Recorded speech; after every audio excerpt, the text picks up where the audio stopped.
студенты филологического факультета кафедры рекламы и связи с общественностью приступили к реализации благотворительной акции «Руками любовь» в поддержку воспитанников Центра психолого-медико-социального сопровождения города Якутска.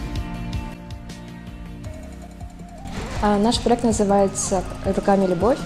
Это благотворительная акция в поддержку Центра психолого-медико-социального сопровождения города Якутска.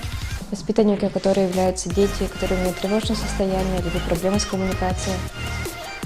Как один из этапов нашей акции мы решили провести мастер-класс гончарной мастерской «Стек», которой мы очень благодарны.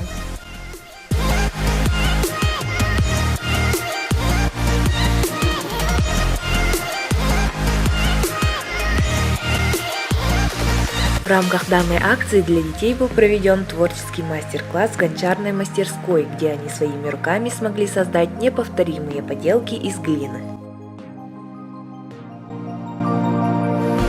Типа надпись аниме, свое имя и флаг. И потом я напишу название. Хорошо. А ты до этого занималась глиной? Нет, я занимаюсь пластилиновым рисованием. Процесс тебе нравится? Нравится, но бесит разукрашивать.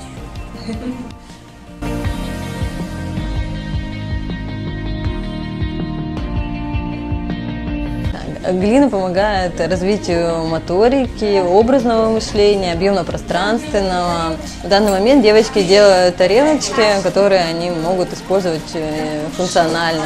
Из них кушать, или в декоративных целях.